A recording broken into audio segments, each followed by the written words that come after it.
नमस्कार प्यारे बच्चों, स्वागत है मेरे चैनल एस के ट्विटर पर। चैनल को सब्सक्राइब कीजिए, लाइक कीजिए और शेयर कीजिए। अब चलते हैं अपने वीडियो की तरफ। नमस्कार प्यारे बच्चों, आज मैं आपके लिए लेकर आया हूँ कक्षा 5 की कार्यपत्रिका संख्या 3A। आज की जो हमारी कार्यपत्रिका है उसमें 2 भाग हैं, 3A और 3B। तो पहले हम 3A के बारे में बात करेंगे, जो कि हिंदी की कार्यपत्रिका है। यहाँ पर सबसे पहले विद्यार्थी अपना नाम लिखेंगे, यहाँ पर अपने शिक्षक या शिक्षिका का नाम। तो प्यारे बच्चे, आशा है कि आप सभी स्वस्थ होंगे। बातें करना सबको अच्छा लगता है। जब हम किसी से बातचीत करते हैं तो इस बातचीत को संवाद कहा जाता है। प्रश्न 1, नीचे एक चित्र दिखाया गया है जिसमें एक छोटी लड़की गुब्बारे वाले से गुब्बारे खरीदना चाहती है। आप इस चित्र को ध्यान से देखिए और अपनी कल्पना के अनुसार लिखिए कि गुब्बारे वाले और छोटी लड़की में कौन कौन से संवाद हो रहे होंगे। गुब्बारे वाला: गुब्बारे ले लो गुब्बारे। लड़की: अंकल मुझे भी गुब्बारे लेने हैं। गुब्बारे वाला: बेटी कौन सा गुब्बारा दूं? अब इसके आगे लड़की और गुब्बारा वाला जो भी बातें करेंगे वो आपको यहाँ पर लिखनी है, या आपके हिसाब से अगर आप उस लड़की की जगह होते तो आप क्या कहते और फिर गुब्बारे वाला क्या कहता। पहले लड़की की बातें यहाँ, फिर गुब्बारे वाले की बातें यहाँ, ऐसे करते करते आप इसे सभी लाइनों को भरेंगे। इसके बाद दूसरा प्रश्न आता है, सभी बच्चे बड़े होकर कुछ बनने का सपना रखते हैं और ऐसा भी होता है कि वे मन ही मन इसके बारे में कुछ बातें करते हैं। आप भी अपने मन की बात लिखकर बताइए कि आप अपने सपनों को पूरा करने की कोशिश कैसे करेंगे।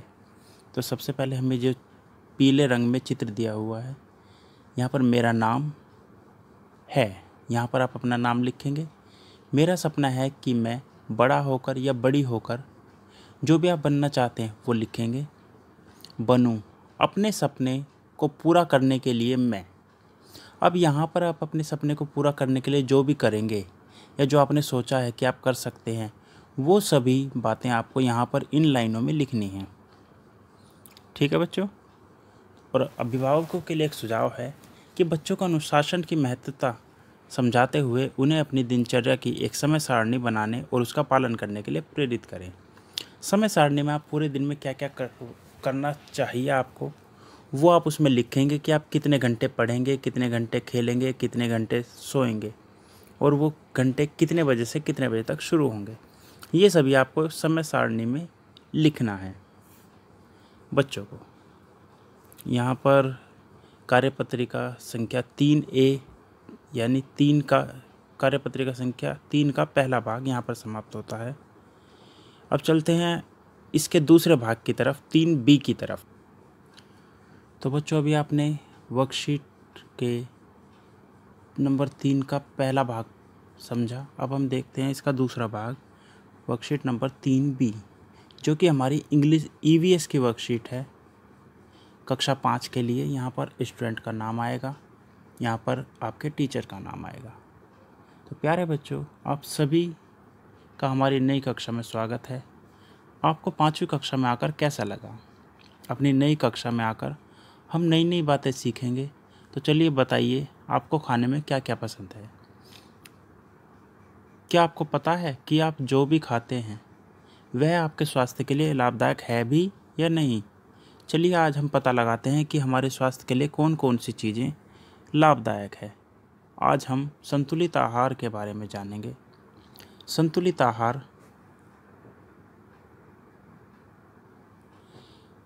जिसे इंग्लिश में बैलेंस डाइट कहते हैं, में वे सभी पोषक तत्व होते हैं जो हमारे शरीर की वृद्धि और विकास के लिए लाभदायक होते हैं। नंबर 1, नीचे संतुलित आहार की थाली का चित्र दिखाया गया है जिसमें हमारे शरीर के लिए आवश्यक खाद्य पदार्थों, मतलब खाने की चीज़ों को दर्शाया गया है कि हमारे शरीर के लिए कौन कौन सी चीज़ें हैं खाने की जो लाभदायक होती हैं। अब थाली को ध्यानपूर्वक देखिए और अपने अध्यापक अध्यापिका की मदद से दी गई तालिका को भरिए। तो थाली को थोड़ा सा बड़ा कर लेते हैं यहाँ पर। अब जो थाली है इसमें 4 हिस्सों में थाली बटी हुई है। ये हिस्सा हमारा वेजिटेबल्स यानी सब्जियों का है। ये हिस्सा हमारा होल ग्रेन्स यानी अनाज का है। ये हिस्सा फलों का है यानी फ्रूट्स का। और ये हेल्दी प्रोटीन जिसमें पानी वगैरह भी आता है। इसके बाद अब हम देखते हैं इस तालिका को। खाद्य पदार्थ यहाँ पर लिखे हुए हैं। सब्जियाँ, फल, फ्रूट्स, प्रोटीन, अनाज, पानी और वसा यानी फैट और ऑयल। ये सब चीज़ें हमारे शरीर में क्या क्या कार्य में मदद करती हैं, ये आप हर चीज़ के सामने लिखेंगे कि क्या चीज़ हमें हमारे शरीर को किस तरह से लाभ पहुंचाती है। इसके बाद दूसरे नंबर पर आइए नीचे दिए गए प्रश्नों के माध्यम से आपके खान पान के विषय में जानते हैं। आप दिन में कितने गिलास पानी पीते हैं? आपको कौन कौन सी सब्जियां पसंद हैं? क्या आप दूध से बना कोई खाद्य पदार्थ खाते हैं? उसका नाम लिखिए। आपकी पसंदीदा दाल का नाम क्या है? सप्ताह में आप कितनी बार खाना खाते हैं? कितनी बार बाहर खाना खाते हैं? अपने पसंदीदा फल का नाम बताइए या लिखिए। आपको क्या क्या खाना अधिक पसंद है, चावल या रोटी या फिर दोनों? इन सभी प्रश्नों के उत्तर आप या तो वर्कशीट में ही इन प्रश्नों के सामने लिख सकते हैं या फिर एक अलग से कॉपी बनाकर उसमें लिख सकते हैं। इसके बाद तीसरा प्रश्न है, संतुलित आहार के साथ साथ हमें खाने की अच्छी आदतों का भी पालन करना चाहिए।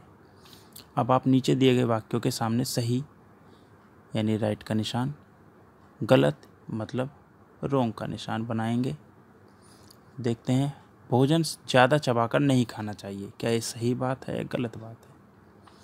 हमेशा हम देखते हैं कि जब हम भोजन को चबा कर खाते हैं तो हमारा वो भोजन आसानी से और जल्दी से हजम हो जाता है, इसलिए भोजन को चबाकर खाना चाहिए। तो यहाँ पर ये बात गलत साबित होती है कि चबाकर नहीं खाना चाहिए। इसी तरह से आप सभी वाक्यों को पढ़ेंगे और उनके सामने सही या गलत का निशान लगाएंगे। तो हमारा पहला वाक्य जो है वो गलत है, ठीक है। दूसरा वाक्य, हमें भोजन करते समय बोलना नहीं चाहिए। हमें भोजन बिना भूख लगे भी कर लेना चाहिए, यानी जब भूख ना लगे तो भी खाना खा लें। भोजन खाने से पहले और बाद में हाथ, मुंह और दांतों को पानी से अच्छी तरह से धोना चाहिए। इसके बाद 5वें नंबर पर है, भोजन हमेशा स्वच्छ स्थान पर एवं साफ बर्तनों में ही खाना चाहिए।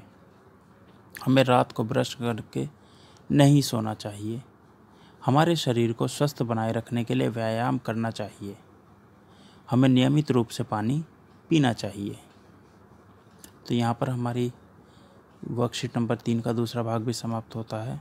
अभिभावकों के लिए एक सुझाव है कि बच्चों को खाने की अच्छी आदतों को अपनाने के लिए प्रेरित करें, और बच्चों के लिए और बच्चों के परिवार वालों के लिए एक संदेश कि आप जब भी कहीं बाहर जाएं तो आसपास के लोगों से 6 फीट या 2 गज की दूरी हमेशा बना कर रखें। धन्यवाद। तो मिलते हैं अगली वीडियो में। अगर आपको कोई सजेशन देना है तो आप कमेंट में दे सकते हैं कि आप किस तरह की वीडियो या किस तरह के क्वेश्चन वीडियो में देखना चाहते हैं। Thank you.